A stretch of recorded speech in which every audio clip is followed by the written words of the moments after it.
بسم اللہ الرحمن الرحیم وبہ نستعین وہو خیر ناصر و معین رب اشرح لی صدری ویسر لی امری واحلل عقدۃ من لسانی یفقہوا قولی۔ الحمدللہ رب العالمین، الصلاۃ والسلام علی رسولہ الکریم وعلی اہل بیتہ الطیبین الطاہرین۔ ہمارے آج کے سیشن کا مین عنوان اور ٹاپک ہے انحراف اور گمراہی کے اسباب۔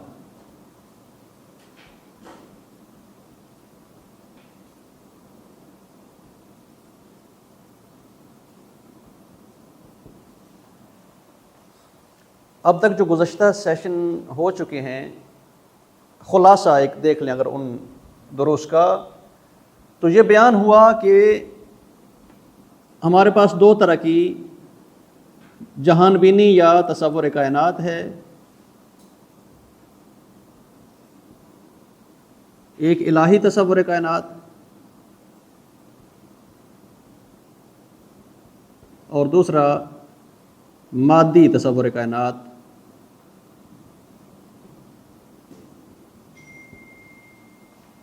الہی تصور کائنات میں کہ یہ جہان کسی حکیم خالق کی کریشن ہے، اس کی جانب سے خلق ہوا ہے، اور وہ جو خالق ہے اس کائنات کا، اس کی مختلف صفات ہیں، اور صفات کا بھی ہم نے تذکرہ کیا۔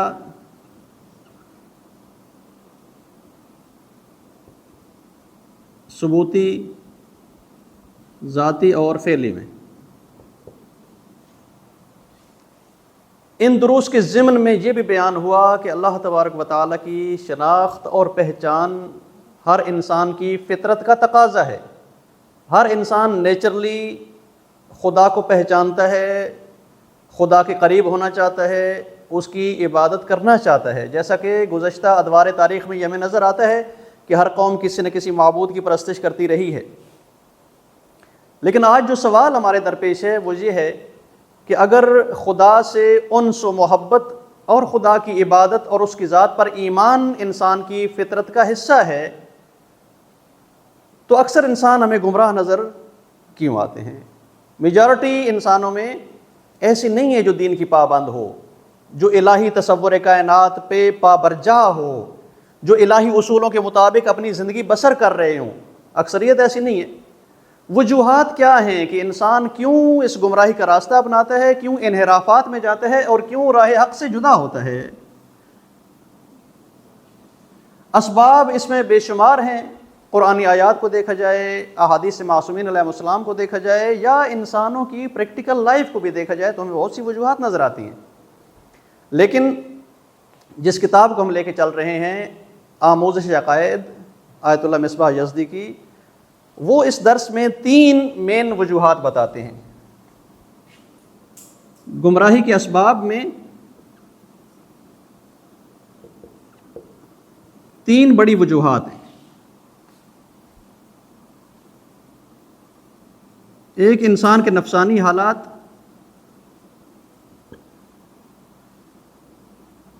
دوسرا معاشرتی حالات، اور تیسرا فکری شبہات۔ ترتیب سے تینوں پوائنٹس پہ بات کریں گے کہ ویسے تو اگر ایک ایک شبہ وجہ کر کے بیان کیا جائے تو آیت اللہ مصباح بھی فرماتے ہیں کہ اس کے لیے مستقل ایک جدا نئی کتاب لکھنا پڑے گی، لیکن اس کتاب کے گنجائش میں جتنا آ رہا ہے ہم صرف اسی مطابق بات کر رہے ہیں۔ اسباب انحراف میں اگر انسان کی نیچر کو پڑھا جائے، انسان کے وجود کو پڑھا جائے، تو سب سے پہلی چیز جو انسان کو گمراہی کی جانب وادار کرتی ہے وہ ہیں ہماری خواہشات اور ڈیزائرز۔ انہیں نفسانی حالات بولتے ہیں، چونکہ نفس ہے نا، انسان کا نفس کہ جس کے بارے میں نبی کریم صلی اللہ علیہ وآلہ وسلم نے فرمایا اعداء عدوک نفسک التی بین جنبیک، تیرا سب سے خطرناک ترین دشمن تیرا نفس ہے جو تیرے 2 پہلوؤں میں ہے، یعنی وہ جان کہ جو اس بدن کے پیچھے کام کر رہی ہے، جب آتی ہے خواہشات کی دنیا میں تو یہ گمراہی کا سبب بنتی ہے۔ نفس کہ جب انسان کا رجحان مادے کی جانب ہو، نفس کا رجحان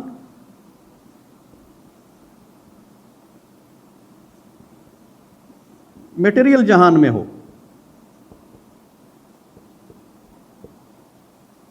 تو خود بہت بڑا گمراہی کا سبب ہے۔ جب ساری توجہ اور رجحان اس مادی جہان کی جانب ہے، ہر چیز اسی جہان دنیاوی کی آپ کو اٹریکٹ کرتی ہے، تو نفس ادھر کھینچا چلا جاتا ہے۔ انسان کی طبیعت اور مزاج میں نہیں ہے کہ انسان تحقیقات کرے، اسٹرگل کرے، سرچ کرے۔ انسان کی طبیعت میں ہے سستی، آرام طلبی، سکون چاہیے۔ فزیکلی طور پہ ہر انسان سکون کے پیچھے ہے۔ اپنے آپ کو کوئی انسان زحمت نہیں دینا چاہتا کہ کچھ کوشش کرے اور جا کر تحقیقات کرے، حق کی جستجو کرے۔ سب سے مین عنصر یہی ہے کہ جب نفس کا رجحان جہان مادی کی طرف ہے تو زیادہ تر لوگ، اکثریت لوگوں کی، اکثریت انسان سہولت طلب ہیں، زحمت نہیں کرنی، مشقت نہیں کرنی، جو قانون ہے کامیابی کا اس کو فالو نہیں کرنا، اور جو نتیجہ ملنا ہے ناکامی کا اسے ڈال دینا ہے قسمت پر، نصیب پر۔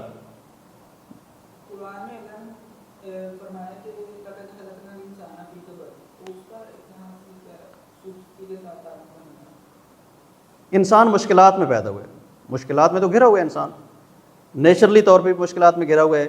اگر حق شناس ہو انسان تو اس کی جو مزاج و طبیعت میں یہ سستی والا عنصر ہے یہ بھی خود مشکل بناتا ہے۔ سمپل سی مثال ہے، جانتے ہیں ایز اے مسلم کہ نماز 5 ٹائم واجب ہے، اذان ہو رہی ہو، اذان سن کے بھی بدلیٹے پڑے ہیں، بستر پہ آ رہا ہے چپٹے پڑے ہیں اسی کے ساتھ۔ معرفت ہے کہ نماز واجب ہے، وقت ہو چکے، لیکن کون سی چیز جو نہیں اٹھنے دے رہی؟ وہی طبیعت میں جو آرام طلبی ہے۔ آرام طلبی فطرت میں نہیں ہے، فطرت میں انسان میں اسٹرگل ہے، فطرت میں انسان کی حرکت ہے کہ کچھ کرتا رہوں۔ وہ فطرت ہے جو ابھارتی ہے، جس میں آپ کو موٹیویشن ملتی ہے، انسپائرمنٹ ملتی ہے آپ کو۔ لیکن طبیعت میں جو مزاج انسان کا فزیکل نیچر، آپ کہیں طبیعت فزیکل نیچر کو بولتے ہیں، فطرت اسپرچل نیچر کو بولتے ہیں۔ یہ فرق ہے۔ اسپرچولیٹی آپ کو ہمیشہ وعدہ رکھتی ہے کہ کچھ نہ کچھ آپ موومنٹ کرتے رہیں، لیکن فزیکل نیچر میں سہولت چاہیے، آرام چاہیے، سکون چاہیے۔ یہاں پہ اسٹرگل آ کے ٹکراتی ہے پھر، اور اس لیے کہ کبھی بہت بڑا ویژن ہو، آپ کوشش کر رہے ہوں، لیکن جسمانی حالات ساتھ نہیں دیتے تو ویژن ہی چھوٹ جاتا ہے، ویژن ہی بھول جاتا ہے۔ ضرورت نہیں، کیا کریں، نہیں ہو سکتا، مشکل ہے بھائی، کیوں اپنے آپ کو مشکل میں ڈالیں؟ ہاں، یہاں مشکل میں انسان پھنس جاتا ہے۔ ایک جانب آپ کا ویژن ہے کہ جس کے لیے اسٹرگل چاہیے، اور دوسری جانب انسان کی مزاج و طبیعت میں یہ سستی ہے، آرام طلبی ہے۔ اسی طرح انسان کا نفس جو ہے نا،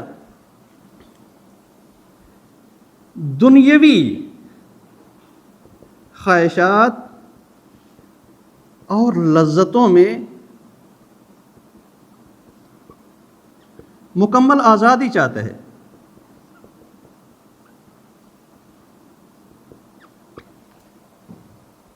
جو ہم سوچ رہے ہیں کہ اس کام میں لذت ملے گی، طبیعت یہ مانگ رہی ہے کہ مجھے کوئی روکنے والا نہ ہو۔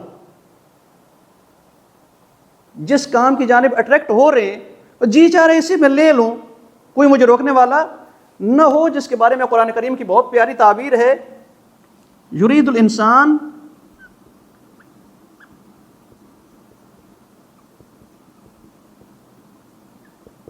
لیفجر امامہ، انسان چاہتا ہے اس کے سامنے فجور کے راستے بالکل کھلے رہیں۔ اور یہ آپ آزما سکتے ہیں کہ جو شخص برائی کی جانب جا رہا ہے، آپ کا کوئی دوست، آپ اسے امر بالمعروف کر کے دیکھیں، یار نہیں جو اس راستے کی جانب، اس کے نتیجے بہت برے نکلیں گے۔ جو کام آپ کرنے جا رہے ہو اس جانب نہیں جاؤ کہ کل ممکن آپ کے والدین کے سر جھکانے کا سبب بن جائے، والدین کی رسوائی کا سبب بنے۔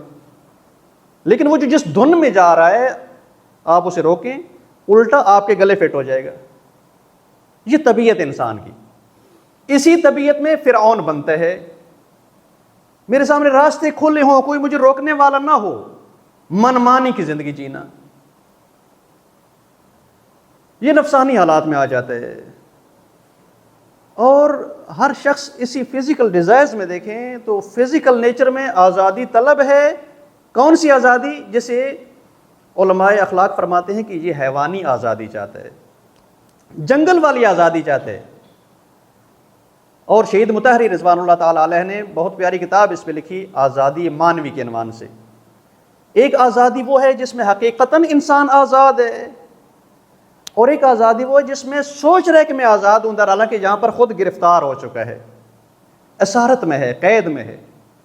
مانوی آزادی میں بہت سی خواہشات کو روندنا پڑتا ہے، بہت سی ڈیزائرز کو کنٹرول کرنا پڑتا ہے، تب مانوی آزادی حاصل ہوتی ہے کہ انسان اسپرچولی طور پر کسی قابل بن سکے، اس میں آزاد ہوتا ہے۔ تو بس پہلا سبب انسان کی گمراہی کا خود اس کا نفس ہے، نفسانی خواہشات ہیں، اور اس دنیا میں منمانی کی زندگی جینے کا تصور ہے کہ کوئی مجھے روکنے والا نہ ہو۔ یہ ایک سبب ہے گمراہی کا۔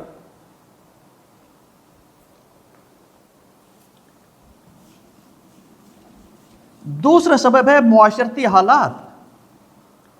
جس معاشرے میں آپ جی رہے ہیں، اس معاشرے کے حالات کیسے ہیں کہ آپ کو دین کی جانب آنے ہی نہیں دیتے۔ اچھا جی، بچیوں نے چادریں پہن لی ہیں، بڑی پاک باز ہو گئی ہو، کب سے؟ معاشرہ جینے نہیں دیتا۔ اچھا، بھاگے چلے جا رہے ہو مسجد کی جانب، بڑے نمازی ہو گئے ہو، معاشرہ ہی اس طرف نہیں آنے دیتا۔ یعنی اتنا گھٹیا معاشرہ ہو چکا ہے کہ جس میں اگر آپ الہی ویلیوز پہ جینا چاہیں تو مورد مذاق بن جاتے ہیں۔ یہ ایک معاشرتی مشکل ہے۔ ایک معاشرتی مشکل ہے کہ جو بہت ہی اہم ہے، وہ ہے دینداروں کا نیگیٹو بیہیو کرنا۔ کہا دیندار جی ہوتے اور ہم ایسے دین سے دور رہیں۔ ٹھیک ہے، اس میں خاص کر کردار آ جاتا ہے دینداروں میں بھی علماء طبقے کا۔ آیت اللہ مصباح یزدی جس ہسٹوریکل بیک گراؤنڈ کی طرف اشارہ کرتے ہیں، وہ فرماتے ہیں کہ یہ معاشرتی حالات میں علماء کی بدرفتاری اتنا خطرناک سبب ثابت ہوا کہ آج ویسٹرن کلچر میں دین ایک بالکل بیہودہ سمجھا جاتا ہے۔ وجہ کیا ہے؟ قرون وسطیٰ میں، مڈل ایجز میں، جب پورے یورپ پر عیسائی پادریوں کی حکومت ہوا کرتی تھی، چرچ والے ملا حضرات پورے معاشرے کو گورن کرنے کی سوچا کرتے تھے۔ اس زمانے میں سائنسدان کچھ آئے، انہوں نے کیمسٹری میں، فزکس میں نئے نظریات پیش کیے، جن میں ایک فرد ہے، آپ اس پہ مزید جا کے سرچ کر سکتے ہیں اسٹوڈنٹس آپ لوگ، گلیلیو نامی سائنسدان ہے، جس نے نظریہ دیا فزکس میں کہ زمین گرتی ہے سورج کے آس پاس، چکر لگاتی ہے، زمین حرکت کرتی ہے، یہ سورج کے گرد گھومتی ہے۔ مگر چرچ والے پادریوں نے کہا ہم نے تو پڑھا ہے کہ سورج طلوع کرتا ہے اور غروب کرتا ہے، سورج آتا جاتا ہے، یہ گلیلیو کافر ہے، اسے قتل کر ڈالو، پھانسی کر ڈھکا دو، یہ انجیل کے خلاف بول رہے۔ نتیجہ کیا نکلا؟ کہ گلیلیو نے جو کتاب لکھی تھی، کہا کہ میں توبہ کرتا ہوں، سورج ایسے گھومتا ہے جیسے آپ فرما رہے ہیں۔ حالانکہ بیسیکلی سائنسی تحقیق میں ثابت، آج بھی سارے سائنسدان مان رہے ہیں کہ زمین، سیارہ سورج کے گرد گھوم رہا ہے، سورج نہیں گھوم رہا۔ سورج اپنی ایک حرکت کر رہا ہے آسمان میں، وَالشَّمْسُ تَجْرِي لِمُسْتَقَرٍّ لَهَا، کہیں جا رہا ہے اپنے ستاروں کو اور سیاروں کو لے کر، مگر زمین ہے جو اصل میں اس کے گرد راؤنڈ لگا رہی ہے، چکر لگا رہی ہے۔ اور اس وقت مڈل ایجز میں جب ان پادریوں نے، ملاؤں نے سائنسدانوں کی مخالفت کی، تو سوسائٹی نے یہ فیصلہ کر لیا، ڈیسائیڈ کر لیا کہ یا ملاؤں کو ماننا ہے یا سائنس کو ماننا ہے۔ اگر چرچ والوں کو مانیں گے، پادریوں کو، تو ترقی رک جائے گی، اگر سائنسدانوں کو مانتے ہیں تو دنیا ترقی کرے گی۔ کہا کہ یہاں پر آ کر فاصلہ ڈال دو کہ یہ ملا جو دین لے کے بیٹھے ہیں سارا جھوٹ ہے۔ پھر اعتراض گڑھنا شروع کر دیے۔ بہرحال اس وقت کے علماء کا نیگیٹو بیہیو سبب بنا کہ بہت سے پڑھے لکھے لوگ دین سے دور ہو گئے۔ جس طرح کہ آج بھی اگر آپ دیکھیں تو یوٹیوب پہ کس طرح بیہیو کر رہے ہوتے ہیں علماء، جب خدا نخواستہ ایک دوسرے کے سامنے آتے ہیں، کون سا لہجہ ہے ان کا بولنے کا، کس انداز میں بات کر رہے ہیں، جب مناظرانہ انداز میں جب ایک دوسرے پہ کیچڑ اچھالتے ہیں۔ اور نئی نسل کیا کہتی ہے؟ اگر یہ عالم ہے اور یہ دین ہے تو مجھے اس دین کی ضرورت نہیں۔ ایک یہ سبب ہے معاشرتی حد تک. اور علماء کے نیچے پھر جو ان کے چمچے گیر ہوتے ہیں نا، چھوٹے چھوٹے ماننے والے علماء کو، جو دیندار کہلاتے ہیں اپنے آپ کو، بڑا مذہبی ہے، داڑھی بھی رکھی ہوئی بہترین رکھی ہوئی ہے، مسجد بھی جاتا ہے، لیکن اخلاق زیرو، بولنے کا پتہ ہی نہیں. دوستوں سے کیسے بولنا ہے، ہم نے ماں باپ سے کیسے بولنا ہے، ہم دیندار ہیں، بڑے مقدس ہیں، بڑے خوش مقدس. تو ایسی بیہیو سے نوجوان نسل متنفر ہو کے دین کو چھوڑتی ہے. تیسرا سبب ہے فکری شبہات کا. معاشرتی حالات میں دینداروں کا بیہیو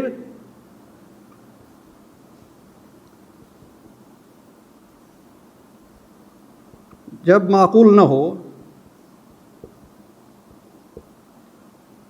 تو جوانوں کی گمراہی کا ایک سبب ہے معاشرتی حالات میں. فکری شبہات جو تیسرا پوائنٹ ہے ہمارا، وہ یہ ہے کہ دینی اعتقادات پر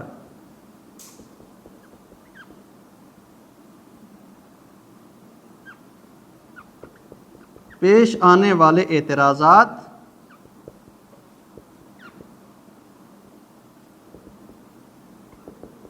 سبب بنتے ہیں کہ دین سے دوری اپنائی جائے.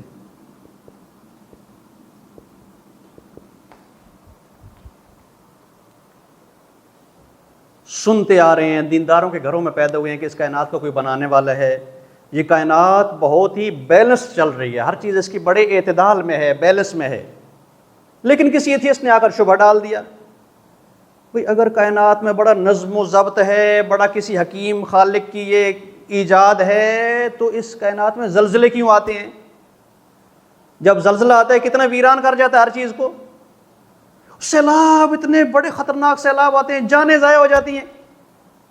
اچھا یہ آپ کا نظم ہے، تو بد نظمی کیا ہوگی پھر؟ اعتراض جب آتے ہیں، عقیدے میں سستی آتی ہے، عقیدہ کمزور پڑتا ہے، اور آہستہ آہستہ دین سے انسان ڈسارٹ ہونے لگ جاتا ہے کہ جو ہمیں بتایا گیا تھا یہ تو وہ نہیں ہے. ہاں بعض دفعہ شبہات اعتراضات کی طرف سے ہوتے ہیں، بعض دفعہ نئے سائنسی علوم کی طرف سے شبہات ہے. سائنٹیفک تھیوری کچھ اور کہہ رہی ہے، اس کے متعلق دین کچھ اور کہہ رہے ہیں.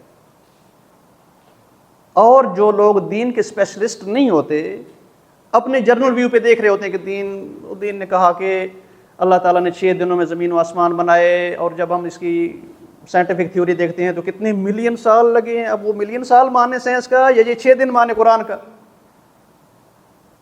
جہاں کنفلکٹ لگتا ہے اور ایسا نظریہ کمزور ہونے لگے. یہ بیسیکل 3 وجوہات ہیں. ان 3 وجوہات میں سے ہر ایک کا ایک ایک جواب ہے. مختصر نوٹ کریں، زیادہ طول و تفصیل میں بات نہیں کرنی.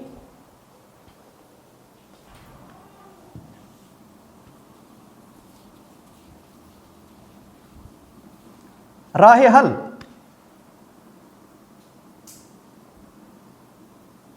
نمبر 1، اگر مشکل نفسانی حالات کی جانب سے ہے، خواہشات کی بھرمار ہے، حیوانی آزادی چاہتے ہیں، دنیا میں اتنے غرق ہو چکے ہیں کہ ہم اگر دین کی جانب آئیں تو ہمیں لگتا ہے کہ یہ تو دین عجیب سے ہماری لذتیں چھین رہے،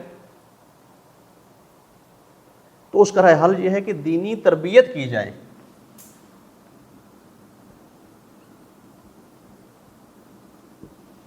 کیونکہ دینی تربیت انسان کو ذمہ دار فرد بناتی ہے. دینی تربیت انسان کو ذمہ دار فرد بناتی ہے کہ تمہیں اپنے ہر عمل کا جواب دینا ہے، تمہاری کچھ ذمہ داریاں ہیں، اور اگر وہ ذمہ داریاں نبھانی ہیں تو اس میں تربیت چاہیے. ہمیں پہلی ذمہ داریوں سے آشنائی چاہیے، دوسرا ان ذمہ داریوں کا امپلیمنٹ چاہیے، عملی طور پہ پریکٹیکلی اسے فالو کرنا ہوگا، تربیت کے ذریعے ہوگا. جس شخص کی تربیت ہو جاتی ہے وہ بہت آسانی سے خواہشات کو اپنی کو کنٹرول کر لیتا ہے. سمپل سی مثال ہے اس کی، اگر جب ماہ رمضان کے روزے آتے ہیں اور صبح سے ہم مسلمان نیت کرتے ہیں، سارا دن کنٹرول رہتا نہیں رہتا. حلال پانی جو پیاس بجھانے کا وسیلہ ہے اس سے بھی ہم اوائڈ کر رہے ہوتے ہیں. کون سی چیز سبب بن رہی ہے کہ اتنی شدت گرمی کے روزوں میں خود کو پانی سے دور رکھیں؟ اسلامی تربیت ہے. بس تربیت ایسا فیکٹر ہے کہ جو ہماری اس حیوانی آزادی کو کنٹرول کرتا ہے. تربیت اسلامی ہو تو انسان کی زندگی کو نیا ویژن اور گول دیتی ہے، انسانی زندگی کو مقصد دیتی ہے.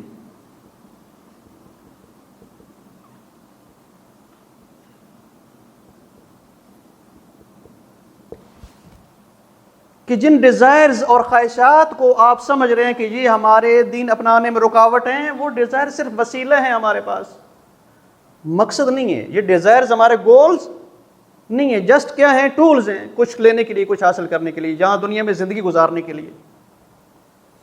بس نفسانی حالات کے کنٹرول کا رائے حل تربیت ہے. دوسرا، اگر معاشرتی حالات اچھے نہیں ہیں، دینداروں کا بیہیو اچھا نہیں ہے، تو اس کا رائے حل کیا ہے؟ اس کا رائے حل یہ ہے کہ دین اور دیندار کا عمل سیم نہیں ہے، مساوی نہیں ہے. اگر کہیں پر دیندار مس بیہیو کر رہے تو اس دیندار کا اپنا فالٹ ہے، اسے دین نہیں بتا رہا کہ مس بیہیو کرو. آج کل بہت زیادہ ایتھیسٹوں کا یہ اعتراض ہے کہ اگر دین آپ کو اصلاح دیتا تو آپ ایسے ہی بیکورڈ ہوتے، کچھ کر دکھاتے نا. قرآن نے کہا قد افلح المؤمنون، مومنین کامیاب ہوں گے. لیکن ویسٹ کی طرف آپ مقایسہ کمپیئر کرتے دیکھیں اپنے کلچر کو، یہ کامیاب مومنین ہے، کامیاب مسلم سوسائٹی ہے. ہاں، جب ہم دیکھیں کہ دینداروں کی ایک جماعت کامیاب زندگی نہیں بسر کر رہی تو اس میں دین کا فالٹ نہیں ہے، ان کے امپلیمنٹ نہ کرنے کا فالٹ ہے، انہوں نے دین کو صحیح سمجھا نہیں ہے.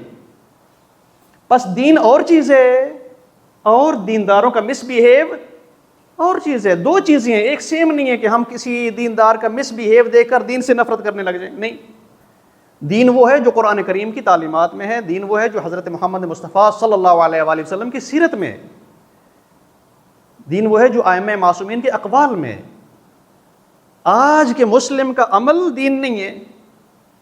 ہاں، اگر مسلم دین کو فالو کرتا ہے تو صحیح مسلم، ریل مسلم ہو جائے گا، پھر کامیابی کی جانب جائے گا. اور دوسرا جو ہے نا کہ غربی دین، مغربی دین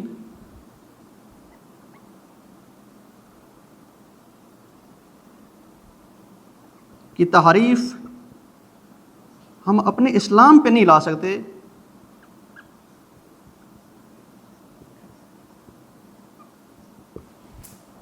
قرون وسطیٰ کے پادریوں نے، مڈل ایجز کے پاپس نے اگر اس وقت سائنس سے منع کر دیا تھا تو دین اسلام تو منع نہیں کر رہا سائنس سے.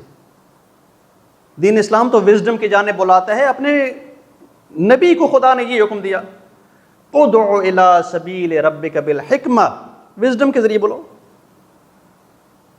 پہلے دین نے حکم دیا اقرا، پڑھو. تعلیم کا دین مخالف نہیں ہے. اسی دین نے کہا طلب العلم فریضہ علی کل مسلم، علم کا حاصل کرنا ہر مسلمان پہ فرض ہے، چاہے وہ سائنسی علم ہو، چاہے دنیاوی ہو، چاہے دینی ہو، ہر طرح کا علم لازم ہے. علم کا راستہ دین اسلام نے نہیں روکا. اور یہ جو لبرل لوگ بعض دفعہ آپ سننے میں آتا ہے نا بعض لوگوں کے کہ اگر پاکستان میں اسلامی حکومت ہو تو اسلام تو تفرقے بناتا ہے، تو مذہبی تفرقہ کریں گے. بھئی تفرقہ اسلام نہیں سکھاتا. تفرقہ چند افراد کے ذاتی اغراض و مقاصد کا نتیجہ ہے جنہوں نے اس معاشرے میں فتنے کے بیج بو کر اپنے پیٹ پالے. تفرقہ دین اسلام کے متن میں نہیں ہے. دین اسلام کے متن میں، ٹیکسٹ میں صرف وحدت ہے، یونٹی ہے. لہٰذا دینداروں کے مس بیہیو کو کبھی دین کا ہم اس کا معیار اور سانچہ نہیں بنا سکتے. تیسرے، فکری شبہات. اس کا رائے حل کیا ہے؟ ایک جانب آپ نے دیکھا ریلیجس آئیڈیالوجی کچھ نظریہ دے رہی ہے آپ کو، سائنس کچھ نظریہ دے رہی ہے. تو وہاں پر انسان کو ریشنل میچورٹی چاہیے، عقلی تربیت چاہیے، عقلی اور فکری پختگی.